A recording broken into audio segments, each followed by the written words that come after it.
গুনাহ বান্দার হতেই পারে, কোন বান্দার গুনাহ নাই বলেন? সব বান্দারই গুনাহ আছে। গুনাহ তো বান্দার যোগ্যতা, বান্দা গুনাহ করবে এটা তার যোগ্যতা। ফেরেশতার গুনাহ করার কোনো যোগ্যতা নাই।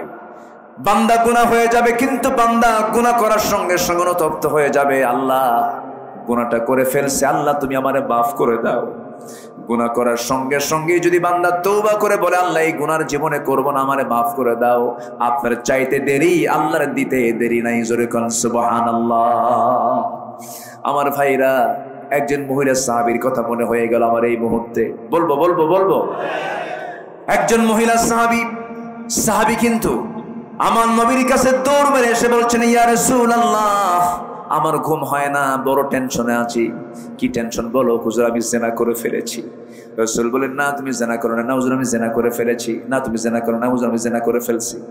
পরপর 3টা বার বললেন, রাসূল মানা করলেন। এরপরও তিনি বলছেন, হুজুর আপনি আমাকে বাঁচাতে চান দুনিয়ার শাস্তি থেকে, কিন্তু আমি বাঁচতে চাই আখিরাতের শাস্তি থেকে।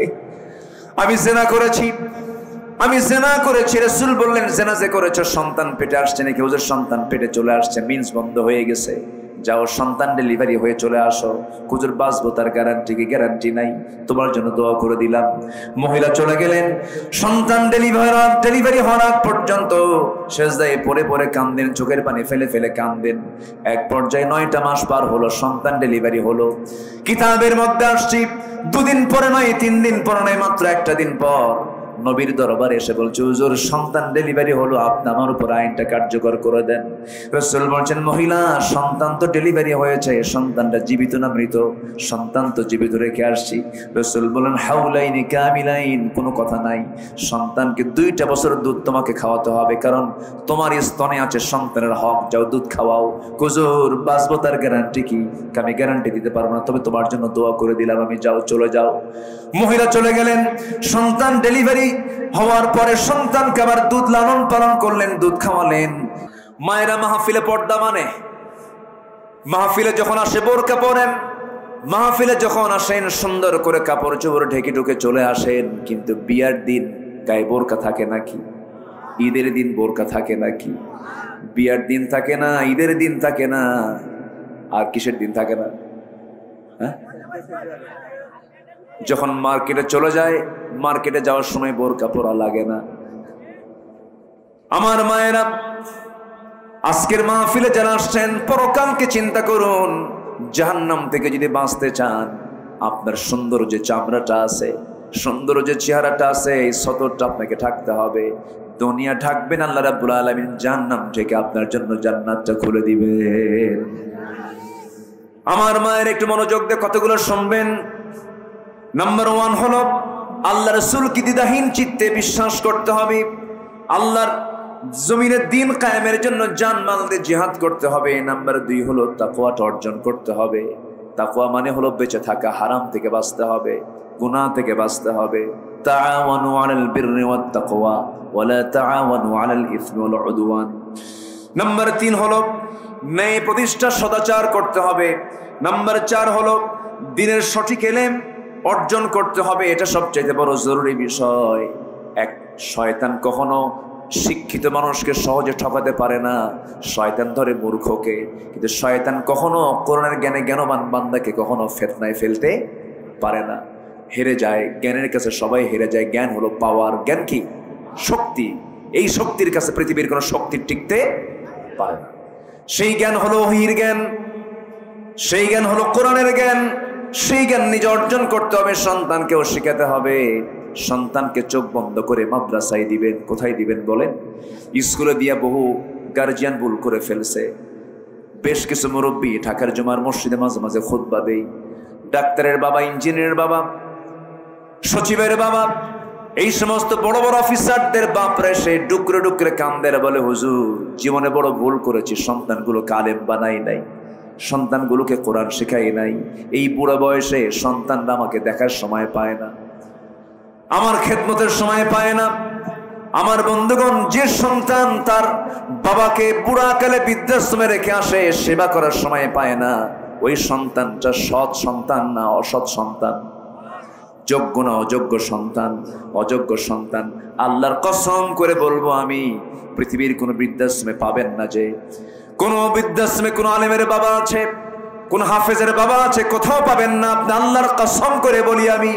কিন্তু ওই সমস্ত বৃদ্ধাশ্রমে কোন বাবাগুলোকে রেখে আসে, কোন সন্তানরা কোন বাবাকে রেখে আসে, যে সন্তানগুলোর সিনার মধ্যে কোরআনটা ওঠে নাই। ঠিক কিনা? অতএব সন্তানকে দেখাতে হবে কার ভয়?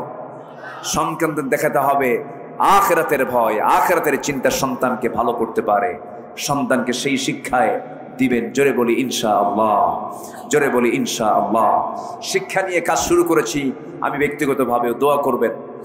আমি বহুদিনের লালিত একটা স্বপ্ন ছিল, শিক্ষা প্রতিষ্ঠান গড়বো। কিন্তু গড়বো কেমনে? আমরা গড়তে চাই, ওরা ভাঙতে চায়। ঠিক কিনা বলেন? আমরা গড়তে চাই, ওরা ভাঙতে চাই। বহু স্কুল তার, বহু মাদ্রাসা তারা বন্ধ করে দিয়েছিল। মাদ্রাসাকে তারা জঙ্গি প্রজনন কেন্দ্র হিসেবে ঘোষণা করেছিল। তারা ট্রান্সজেন্ডারকে চালু করতে চেয়েছিল। এই বছরের শুরুতে শিক্ষকদেরকে ট্রেনিং এর নামে ব্যাঙের ডাক, হাঁসের ডাক শেখানো হয়েছিল। ঠিক কিনা? আমরা সময় পেয়েছি, এখন আমরা জাতিকে গড়ব। শিক্ষায় যদি আপনার সন্তানকে যদি গড়ে তুলতে পারেন, শিক্ষার বিপ্লব দিয়েই এটি জাতীয় বিপ্লব অর্জন করা সম্ভব হবে। ঠিক কিনা? আল্লাহ কবুল করুন। জোরে বলি আমিন, আরো জোরে আমিন। আমরা বিভিন্ন কারিকুলাম সিলেবাস আমরা শিক্ষা মন্ত্রণালয়ে আমরা দিচ্ছি, আমরা পরামর্শ দিচ্ছি। আল্লাহ কবুল করুন। জোরে বলি আল্লাহুম্মা আমিন, আরো জোরে আল্লাহুম্মা আমিন। নাম্বার 5 হলো নেক আমল করতে হবে, কম না বেশি। নেক আমল ছাড়া আমার হাতে ক্ষমতাও দিবেন না কে? আজকে কে দিবেন না? কে দিবেন না? নেক আমল হলে ক্ষমতা আমার হাতে দিয়ে দিবেন কে? আল্লাহ দিবেন। ওয়াদাল্লাহু আল্লাযীনা আমানু মিনকুম ওয়া আমিলুস সালিহাত লা ইস্তাখলিফান্নাহুম ফিল আরদ। আল্লাহু আকবার বলেন। এইজন্য নেক আমলটা করব আমরা। জোরে বলি ইনশাআল্লাহ। নাম্বার 6 হলো ধৈর্য ধরবো। কি ধরবো বলেন? ধৈর্য। মাহফিলে আসা আগে না ধৈর্য আগে? চাচা বসেন, বসেন, বসেন,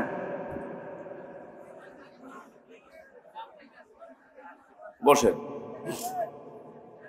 অনেক সমস্যা, রাত হয়েছে, আসেন দোয়া করি আমরা। হ্যাঁ, আলোচনা চলুক, হুজুর মরুক। হ্যাঁ, সব দিকে তাকাবো আমরা। জোরে বলি ইনশাআল্লাহ। খুব ভালো মানুষ আপনারা। জি, আমি আপনাদের রেসপন্স পাচ্ছি। যতক্ষণ পাবো আমি ততক্ষণ চালাবো। জোরে বলি ইনশাআল্লাহ। নাম্বার 6 ধৈর্য ধারণ করা। কি ধৈর্য? কি বলেন? বলেন কি? বিয়া আগে না ধৈর্য আগে? ব্যবসা আগে না ধৈর্য আগে? মাহফিলে বসা আগে না ধৈর্য আগে? হ্যাঁ, সব জায়গায় ধৈর্য। নামাজ আগে না ধৈর্য আগে? দেখবেন কিছু ধৈর্যহীন মুসল্লি আছে, ইমাম নামাজ লম্বা করলে পিছন থেকে গলার ঝাঁকি মারে। আছে না নাই? আছে না নাই? খুতবা লম্বা হলে পরে খালি কসর মসর করে। আছে না নাই? ধৈর্য সবার আগে। ধৈর্য। বিয়ে করেছে, ধৈর্য নাই, মারে খেলে সকাল বিকাল তালাক মারে। আছে কিনা বলেন? তালাক মেরে মেরে বউটাকে আবার রাখেও। তখন কি বিয়ে হয় না জেনা হয়? তখন কি বিয়ের সম্পর্ক না জেনার সম্পর্ক? তাহলে ধৈর্যের কি দরকার আছে? ধৈর্যের দরকার আছে। ধৈর্যের বিকল্প কোনো পথে জান্নাত পাওয়া যাবে না। এই জন্য আল্লাহ রাব্বুল আলামিন সুন্দর করে ইমানদারকে ডাক দিয়ে বলছেন, ইয়া আইয়ুহাল্লাযীনা আমানুস্তাঈনু বিস-সাবরি ওয়াস-সালাহ। জোরে বলুন আল্লাহু আকবার। আমার কাছে সাহায্য চাইতে হবে তোমাদের ধৈর্যের মধ্য দিয়ে আর নামাজের মধ্য দিয়া। ধৈর্য আছে যার, ঈমান আছে তার। ধৈর্য নাই তার, ঈমানটা তার ঝুঁকিপূর্ণ হয়ে যাবে। ধৈর্যের পিরামিড ছিলেন আম্বিয়া কেরাম। আমার নবী ধৈর্যের পিরামিড ছিলেন। যুগে যুগে যত আম্বিয়া কেরাম এসেছেন সবাই ধৈর্যের পিরামিড ছিলেন। এই পৃথিবীতে যারা ঈমানের পরীক্ষায় পাশ করেছেন তারা সবাই ধৈর্যহীন না ধৈর্যশীল? ধৈর্যহীন না ধৈর্যশীল? ধৈর্যশীল তারা ছিলেন। একজন মহিলার কথা আমার এই মুহূর্তে মনে পড়ে গেল। অনেক মা বোন মাহফিলে আসছেন। সেই মহিলাটা খুব দামি মহিলা ছিলেন। দুনিয়াতেও তার কম দাম ছিল না। স্বামীটা ছিল একজন প্রেসিডেন্ট, অনেক বড় দাপটে একজন নেতা ছিল, কিন্তু তিনি ছিলেন ইমানদার।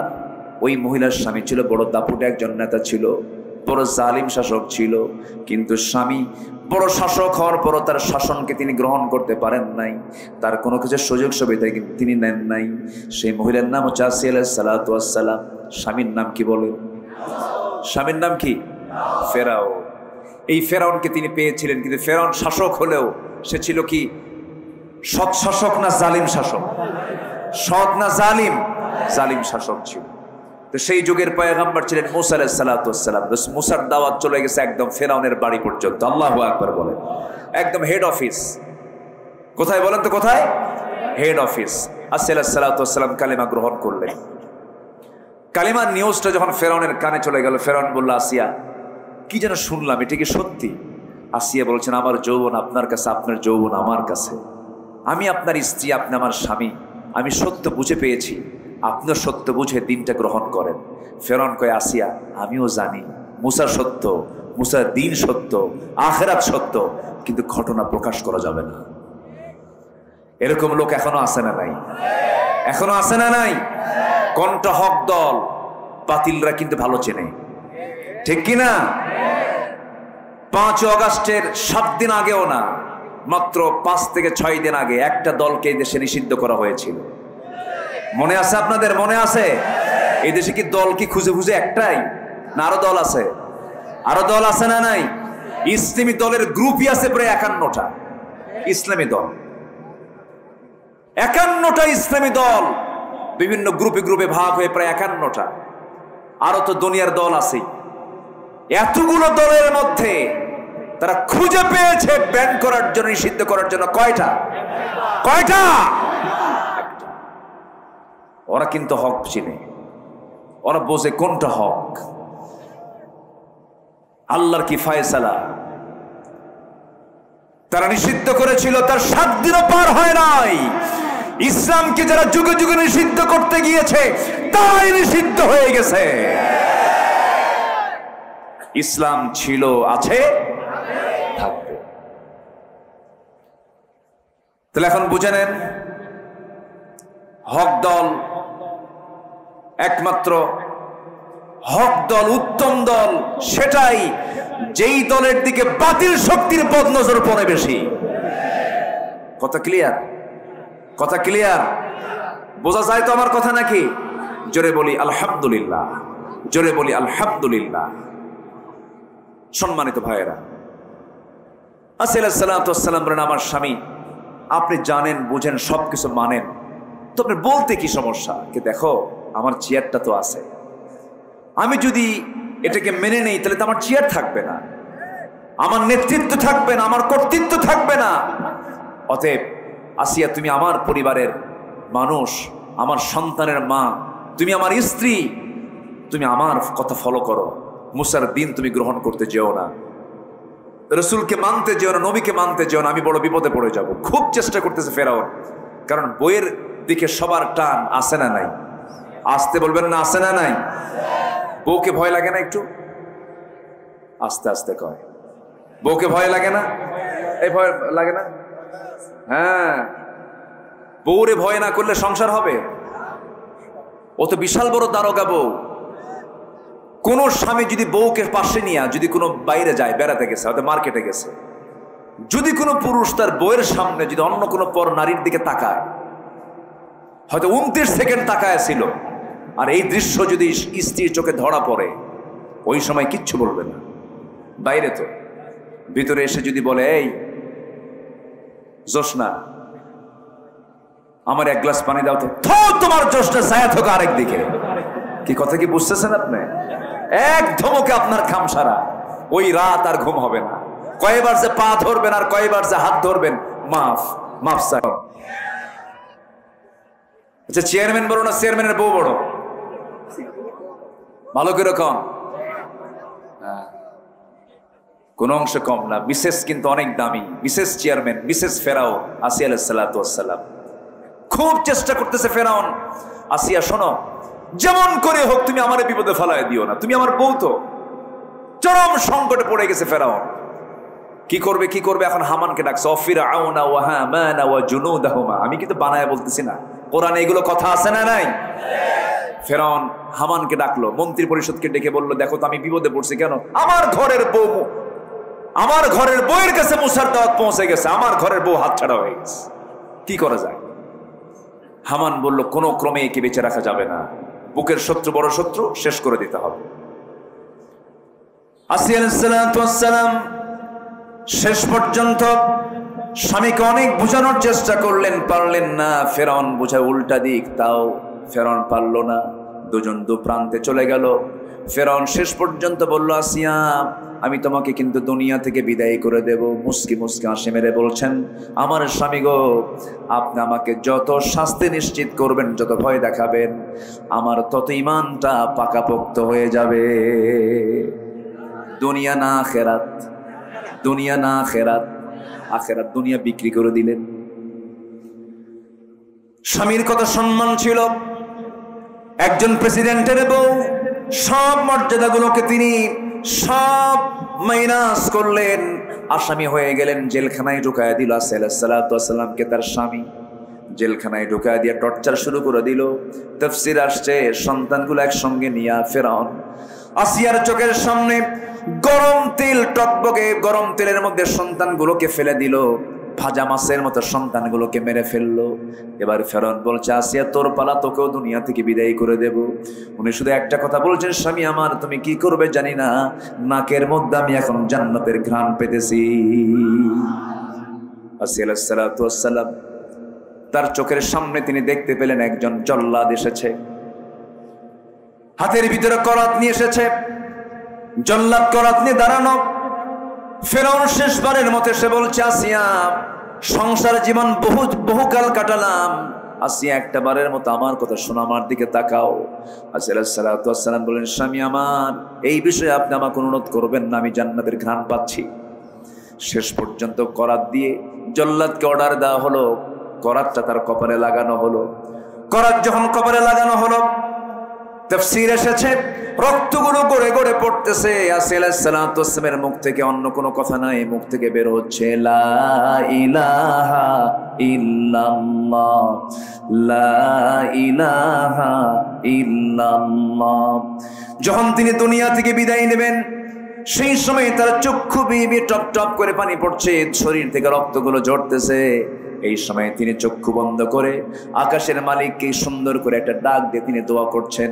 সেই দোয়াটা আল্লাহ রাব্বুল আলামিন 4000 বছর পরে নাজিল হওয়া কোরআন, 4 বছর আগে মুসা আলাইহিস সালাম এসেছিলেন, 4000 বছর পরে কোরআন নাজিল হলো। সেই কোরআনের ভিতরে আল্লাহ তাআলা সেই আসিয়ার দোয়াটা কোরআনে কোট করে দিয়েছেন। জোরে বলি সুবহানাল্লাহ। কার দোয়া? আসিয়ার দোয়া। তিনি কি দোয়া করছিলেন? তিনি দোয়া করছেন, রব্বি বিনিলি ইনদাকা বাইতান ফিল জান্নাতি ওয়া নাজ্জিনি মিন ফিরআউনা ওয়া আমালিহি। আয় আল্লাহ তাআলা, আমি তোমার কাছে চাই, তুমি আমাকে একটা মাত্র ঘর দিবা, সেই ঘর জান্নাতের মধ্যে, সেই ঘরটা দিয়ে দিবা। আমি বড় কোনো জান্নাত চাই না, আমি মাত্র একটা ঘর চাই, সেই ঘরটা আমি চাই ও আল্লাহ তোমার ঘরের দেওয়ালের সাথে। জোরে কোন সুবহানাল্লাহ। কার ঘরের দেওয়ালের সাথে? আল্লাহর ঘরের দেওয়ালের সাথে। আল্লাহ, আমি তোমার প্রতিবেশী হতে চাই, তোমার ঘরের সঙ্গে আমার একটা ঘর বানায় দাও। ফেরাউন থেকে তুমি আমাকে বাঁচায় দাও, এই বিপদ থেকে তুমি আমাকে রক্ষা করো। আসিয়া আলাইহিস সালাতু ওয়াস সালাম দুনিয়াটা বিক্রি করে দিলেন, দুনিয়াটা শেষ করলেন, আখিরাতকে কিনলেন। জোরে করুন সুবহানাল্লাহ। আমার বন্ধুগণ, কি ধৈর্যের পরিচয় আসিয়া আলাইহিস সালাতু ওয়াস সালাম দিয়েছেন। নাম্বার 7 হলো আল্লাহর উপরে ভরসা করতে হবে। যে বান্দার আল্লাহর প্রতি পূর্ণ ভরসা আছে, তার কোনো হতাশা কখনো আসবে না। কারণ আল্লাহ রাব্বুল আলামিন বলেন, ওয়া মান ইয়াতাওয়াক্কাল আলাল্লাহি ফাহুয়া হাসবুহ। যে ব্যক্তির ভরসা আল্লাহর উপরে আছে, তার জন্য কেউ না, আল্লাহ যথেষ্ট। জোরে বলি সুবহানাল্লাহ। নাম্বার 8 হলো দুনিয়াবি ভোগ বিলাসী নিমগ্ন না হয়ে আখিরাতের আবাসকে মূল লক্ষ্য হিসেবে গ্রহণ করতে হবে। দুনিয়াটা মায়া মরিচিকা। যুবকরা, বিয়ে করছো তুমি, সুন্দর বউটা ঘরে পাইছো, বাচ্চা একটা ফুটফুটে হয়েছে। হঠাৎ করে ঝিনাইদার মোড় থেকে হরিণাকুণ্ড আসার পথে অনেক রাস্তার মোড় আছে, দেখলাম রাস্তার এমন মোড় আছে ব্রেক মারা কঠিন। হঠাৎ করে এক মোড়ের মধ্যে হুন্ডা প্যাঁচ লাগায়া তুমি খাদে পড়ে মারা গেলা। তুমি দুনিয়া থেকে বিদায় নিলে, সুন্দরী বউ তোমার ঘরের ভিতরে হাওমাও করে কাঁদতে কাঁদতে পাগলের মতো হয়ে গেছে, সেন্সলেস হয়ে যাবে। 2 দিন 3 দিন কাঁদবে, সন্তানটা এতিম হয়ে থাকবে। 1 মাস পর সন্তানের ওই স্মৃতি তোমার সব মুছে যাবে, তোমার বউটা ভুলে যাবে, কান্নাকাটির পরিমাণটা কমে যাবে। 1 মাস পর সেই তোমার প্রাণ প্রিয় বউটা তোমার হাসি মুখ থেকে বের হতে থাকবে। 3 মাস চলে যাবে, মোটামুটি সব স্মৃতি ভুলে যাবে। শ্বশুর বাড়ির লোকজন তোমার বউকে নিয়ে চলে যাবে। শ্বশুর বাড়ির লোকজন তোমার বউকে নিয়ে যাওয়ার পরে 6 মাস 7 মাস বাড়িতে রাখার পরে নতুন একটা জামাই খুঁজে তোমার বউটাকে বিয়ে দেবে। বিয়ে দেওয়ার পরে নতুন স্বামীর ঘর যখন করবে, স্বামীকে নতুন স্বামী পাওয়ার পর তোমার ওই বউটার মুখ থেকে বের হবে, আমার আব্বা ভালো সিদ্ধান্ত নিয়েছেন আপনি, কারণ আগের স্বামীর চাইতে এই স্বামী আরো ভালো। ঠিক কিনা বলেন? এই তো দুনিয়া। কোনো ভালোবাসা এগুলো মায়া মরিচিকা, কেউ আমার আপন না। যা কিছু করতেছি সব আমার পরের জন্য করছি। সন্তান সব দখল করে ফেলবে, আমার প্রজন্ম সব দখল করে ফেলবে। যা কিছু থাকবে সেটা হলো দুনিয়া না আখিরাত। কি থাকবে বলেন? কি থাকবে? আখিরাতটাই থেকে যাবে। আল্লাহ রাব্বুল আলামিন বলছেন, ওয়ালাল আখিরাতু খায়রুল লাকা মিনাল উলা ওয়াল আখিরাতু খায়রু ওয়া আবকা। জোরে বলুন আল্লাহু আকবার। নাম্বার 9 হলো নিজকে বাঁচাতে হবে, পরিবারকে জাহান্নাম থেকে বাঁচাতে হবে। জাহান্নাম থেকে বাঁচানোর কি কাজ, সেই কাজগুলো আমাদের করতে হবে, প্রস্তুতি নিতে হবে। কু আনফুসাকুম ওয়া আহলিকুম নারা। নিজে বাঁচো, পরিবারকে জাহান্নাম থেকে বাঁচানোর চেষ্টা করো। নাম্বার 10 হলো তওবা করা। কি করা বলেন? আস্তে কয় কি করা? কার কাছে? আস্তে বলবেন না, কার কাছে? আল্লাহ। তওবা করলে গুনাহ থাকে না। আল্লাহু আকবার বলেন। আর যদি আল্লাহু আকবার। তওবা করলে কি থাকে না? গুনাহ থাকে না। থানায় আমার নামটা কালো তালিকায় আছে, আমি ভালো হয়ে গেছি, কিন্তু কালো তালিকা থেকে আমার নাম কিন্তু কাটা যায় না।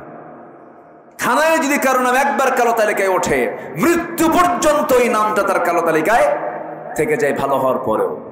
কিন্তু আমার আল্লাহ বলেন, বান্দারে তোর নামের তালিকায় যদি জাহান্নামে থেকে যায়, জাহান্নামের তালিকায় নামটা থাকে, কিন্তু তুই যদি তওবার মতো তওবা করে আমার পথে ফিরে আসিস, জাহান্নামের তালিকা থেকে তোর নামটা মুছে ফেলে দিয়ে আমি আল্লাহ রহমান রহিম তোর নামটা আমি জান্নাতের তালিকায় তুলে দেই। এটা কার দয়া? আসতে বলবেন না, কার দয়া? গুনাহ বান্দার হতেই পারে, কোন বান্দার গুনাহ নাই বলেন? সব বান্দারই গুনাহ আছে। গুনাহ তো বান্দার যোগ্যতা, বান্দা গুনাহ করবে এটা তার যোগ্যতা। ফেরেশতার গুনাহ করার কোনো যোগ্যতা নাই। বান্দা গুনাহ হয়ে যাবে, কিন্তু বান্দা গুনাহ করার সঙ্গে সঙ্গে অনুতপ্ত হয়ে যাবে, আল্লাহ গুনাহটা করে ফেলছে, আল্লাহ তুমি আমারে মাফ করে দাও। গুনাহ করার সঙ্গে সঙ্গে যদি বান্দা তওবা করে বলে, আল্লাহ এই গুনার জীবনে করব না, আমারে মাফ করে দাও, আপনার চাইতে দেরি আল্লাহর দিতে দেরি নাই। জোরে কোন সুবহানাল্লাহ। আমার ভাইরা, একজন মহিলা সাহাবীর কথা মনে হয়ে গেল আমার এই মুহূর্তে। বলবো একজন মহিলা সাহাবী কিন্তু আমার নবীর কাছে দৌড় মেরে এসে বলছেন, ইয়া রাসূলুল্লাহ আমার ঘুম হয় না, বড় টেনশনে আছি। কি টেনশন বলো? হুজুর আমি জিনা করে ফেলেছি। রাসূল বলেন, না তুমি জিনা করো না। হুজুর আমি জিনা করে ফেলেছি। না তুমি জিনা করো না। হুজুর আমি জিনা করে ফেলছি। পরপর 3টা বার বললেন, রাসূল মানা করলেন। এরপরও তিনি বলছেন, হুজুর আপনি আমাকে বাঁচাতে চান দুনিয়ার শাস্তি থেকে, কিন্তু আমি বাঁচতে চাই আখিরাতের শাস্তি থেকে। আমি জিনা করেছি। রাসূল বললেন, জিনা যে করেছো সন্তান পেটে আসছে নাকি? হুজুর সন্তান পেটে চলে আসছে, মিন্স বন্ধ হয়ে গেছে। যাও সন্তান ডেলিভারি হয়ে চলে আসো। হুজুর বাঁচবো তার গ্যারান্টি কি? গ্যারান্টি নাই, তোমার জন্য দোয়া করে দিলাম। মহিলা চলে গেলেন। সন্তান ডেলিভারি হওয়ার আগ পর্যন্ত সেজদায় পড়ে পড়ে কাঁদেন, চোখের পানি ফেলে ফেলে কাঁদেন। এক পর্যায়ে 9টা মাস পার হলো, সন্তান ডেলিভারি হলো।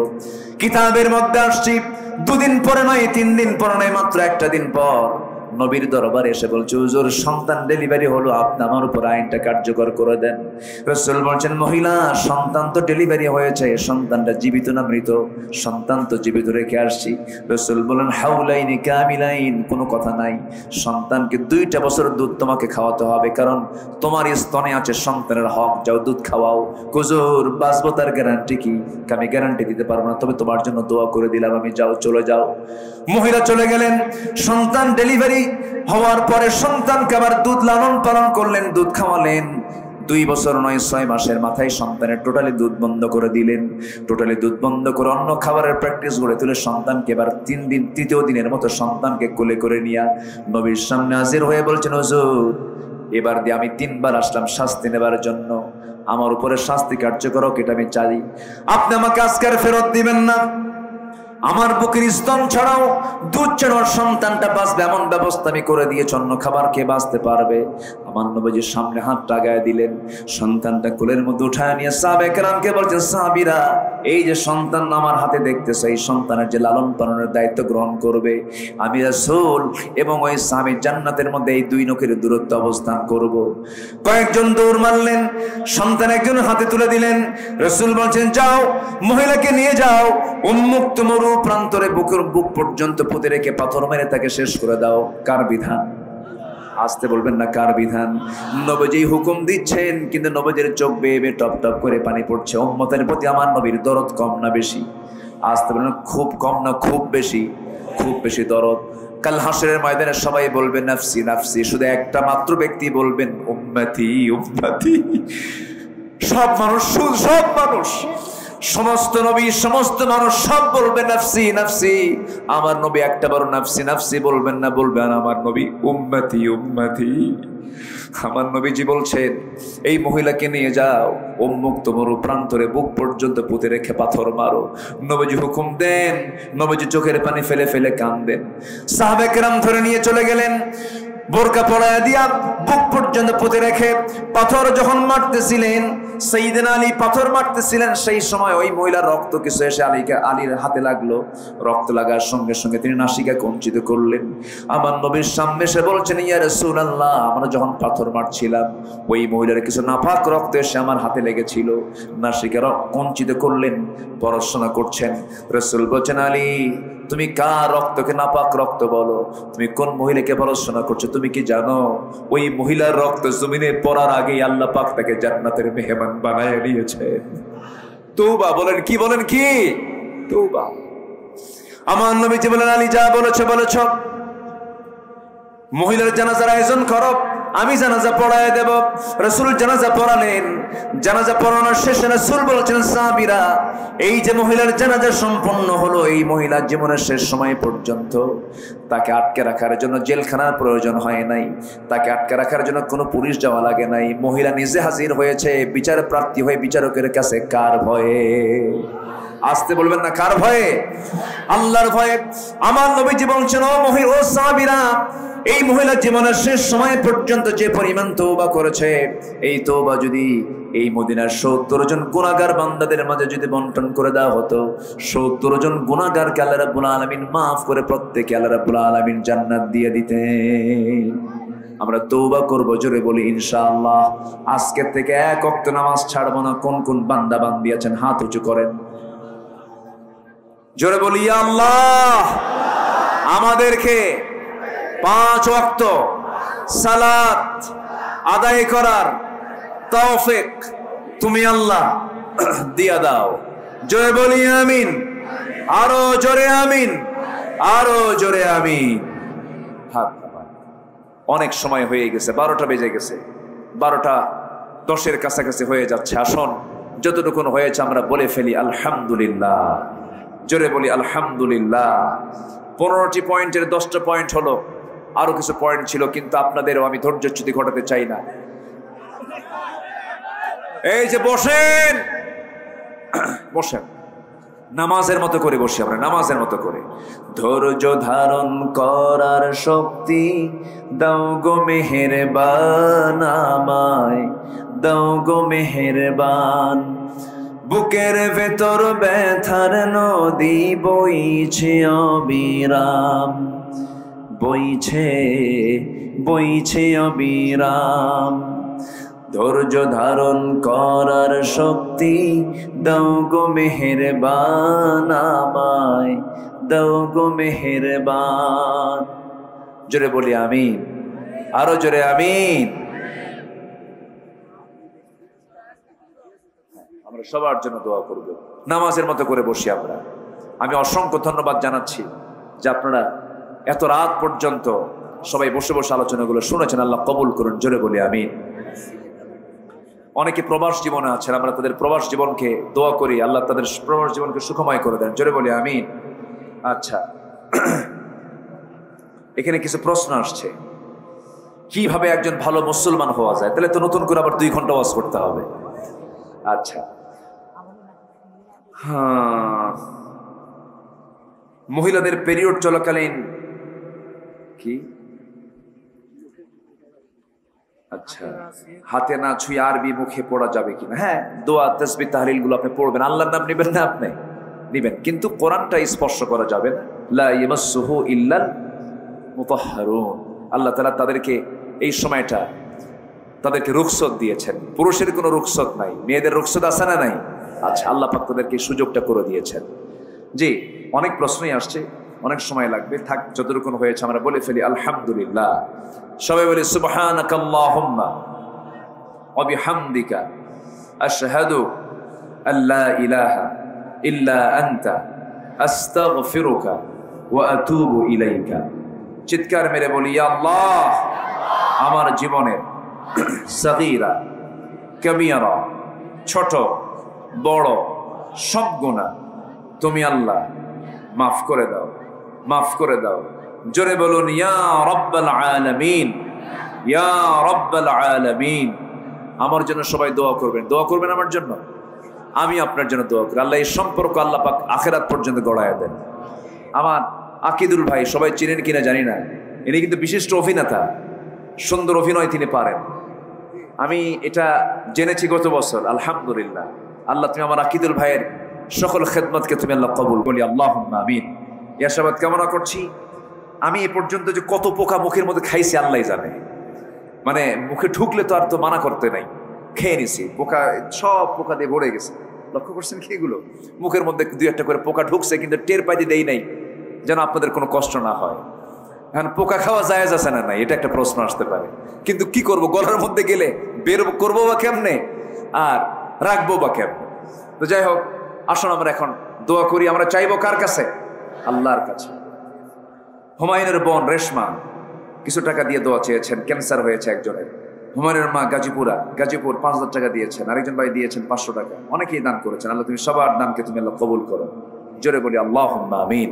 আরো কিছু মাহফিল আমার এলাকায় আছে, হরিণাকুণ্ড উপজেলার ভিতরে আরো 2টা মাহফিল আমি নিয়েছি। আমার আকিদুল ভাই বলেছেন সেই 2টা মাহফিলে আবারও দেখা হবে কোথাও না কোথাও। একটা হলো জোড়াদহ, আর একটা হরিণাকুণ্ড উপজেলা ফুটবল মাঠ, মেইন প্রপারে না?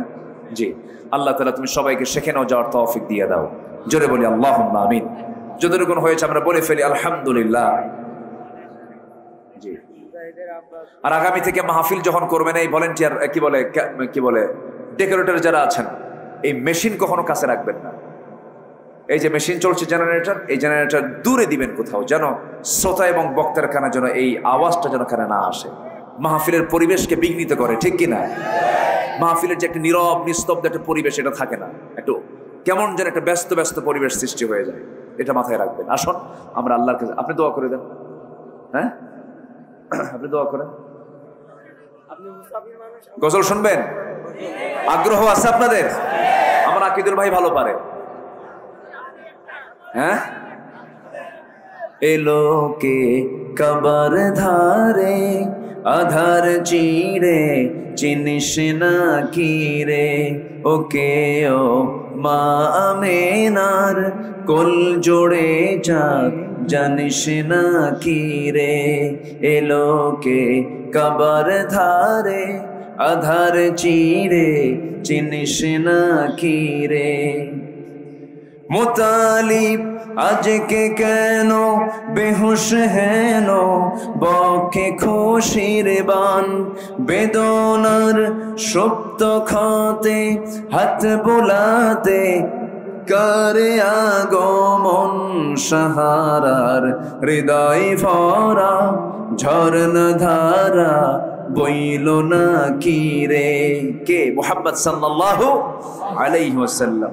বাগিচায় ছন্দ বিলায় বুলবুলি হায়, আজ সে দিওয়ানা চুমু খায় প্রেমের ভাষায় গভীর নেশায়, বেপরওয়ানা গোলাপের অধর ভরে খুশবু ঝরে রয় না বা কি রে এলোকে কবর ধারে আধার চিরে চিনিস না কি রে ওকে ও মা আমেনার কোল জোড়ে চাঁদ জানিস না কি রে জানিস না কি রে জানিস না কি রে।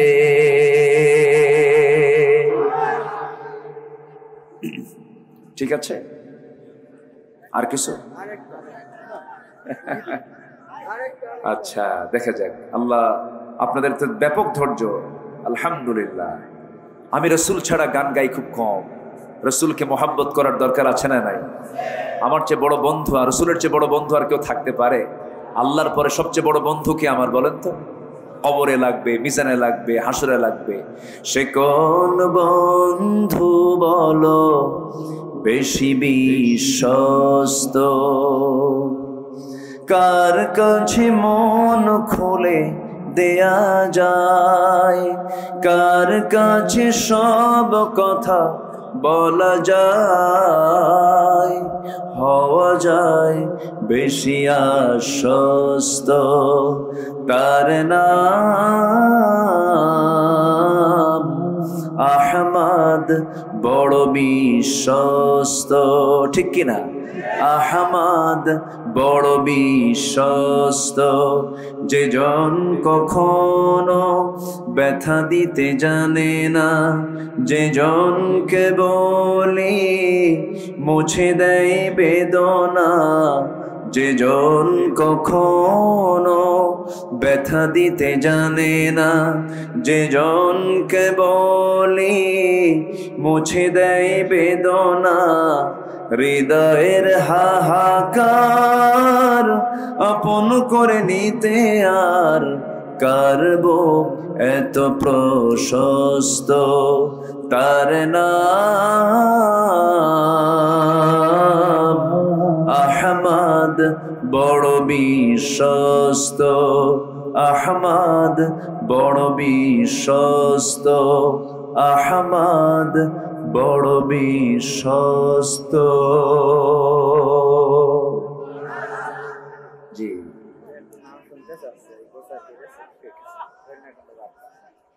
জি, আলহামদুলিল্লাহ। আসুন আমরা আল্লাহর কি এটা সরাসরি, ও আচ্ছা, আজকের আলোচনা হরিণাকুণ্ড বার্তা একটা মিডিয়া আজকের আলোচনাটা প্রচার করেছে। জি, আল্লাহ তুমি তাদের উত্তম জাযা দিয়ে দাও। জোরে বলি আমিন। খুশি হয়েছেন তো? ফজর পড়বেন তো? ফজর পড়েন? ফজর নামাজ পড়েন তো নাকি? হ্যাঁ, নামাজ পড়তে হবে। আসুন আমরা এখন দোয়া করি। আমরা চাইবো কার কাছে? আল্লাহর কাছে। আল্লাহুম্মা আমিন। ربنا ظلمنا أنفسنا وإن لم تغفر لنا وترحمنا لنكونن من الخاسرين। গভীর রাত, নিঝুম রাত, ঝিমানো রাত্রিতে হাজারো মুসলমান নরনারী নিয়ে তোমার কালামের দুটো আয়াতকে সামনে রেখে কিছু কথা বলার চেষ্টা করেছি।